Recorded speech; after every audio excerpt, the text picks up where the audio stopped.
Bienvenue dans ce nouveau podcast, nous allons parler gestion, rien de très complexe, mais plus quelques notions de bon sens.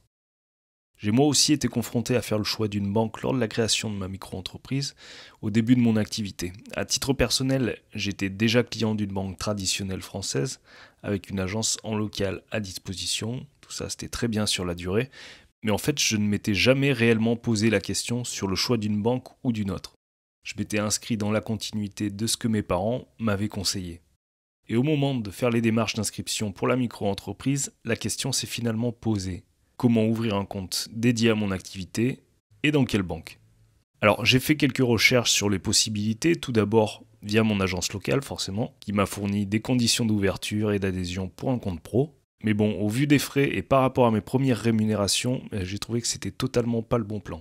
J'ai eu cette grosse impression qu'on allait me bouffer une grosse part de ce que j'allais gagner, et quand tu gagnes pas beaucoup, chaque centime compte. Bref, j'ai regardé un peu plus en détail les possibilités, j'ai comparé les différentes offres sur internet et je me suis vite rendu compte que les banques en ligne étaient le meilleur choix à faire pour moi. Pour la création d'une micro-entreprise, je voulais avoir un compte dédié à mon activité. En soi, le créateur d'une micro-entreprise ne doit pas nécessairement avoir un compte pro, mais bon, simplement un compte où les charges, les dépenses et les rentrées d'argent concernant son activité professionnelle doivent transiter. Donc c'était la règle. Pour faire sa comptabilité, avoir une bonne visibilité et faire la part des choses, je pense qu'avoir un compte dédié permet une meilleure gestion et une meilleure organisation. C'est mon avis et c'est ce que je vous conseillerais. Je faisais donc mes recherches et très vite j'ai compris que la majorité des banques en ligne n'étaient autres que des filiales de grosses banques physiques et que les frais appliqués étaient vraiment avantageux car souvent gratuits. Donc en gros les banques ne perdent pas grand chose et d'une manière ou d'une autre, ça retombe dans leur bec. Banque en ligne est synonyme de gérer soi-même ses comptes. C'est ce qui explique qu'il y ait peu de frais ou pas du tout. Il y a des conditions tarifaires et des cotisations qui peuvent être appliquées dans certains cas particuliers. Il faut lire ça dans les conditions d'ouverture. Mais jusqu'à présent, aucun frais d'ouverture, aucune cotisation pour ma carte de paiement, ni aucun frais de gestion de compte ne m'ont été facturés. Et je pense que c'est le minimum que l'on peut obtenir d'une banque que de ne pas avoir de frais quand tu déposes ton argent chez elle.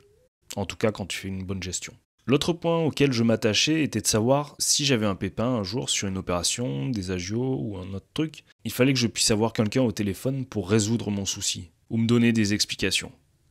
Là-dessus, j'ai bien fait attention à la notation du service client et au fil des années, j'ai aussi pu l'expérimenter.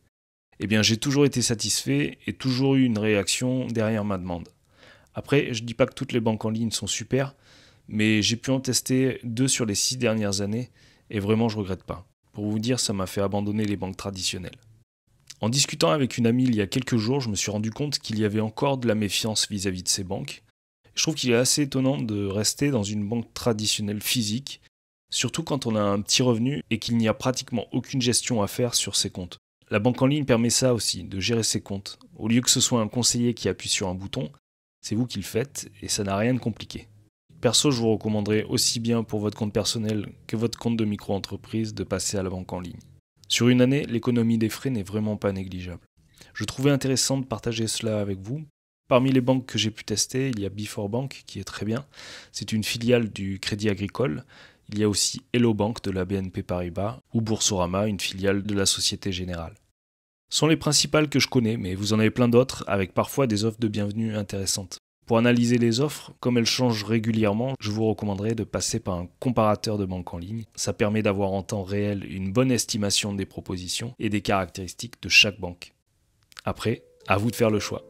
C'était Marc pour Histoire d'artiste, merci d'avoir écouté ce podcast et on se retrouve très bientôt. Ciao.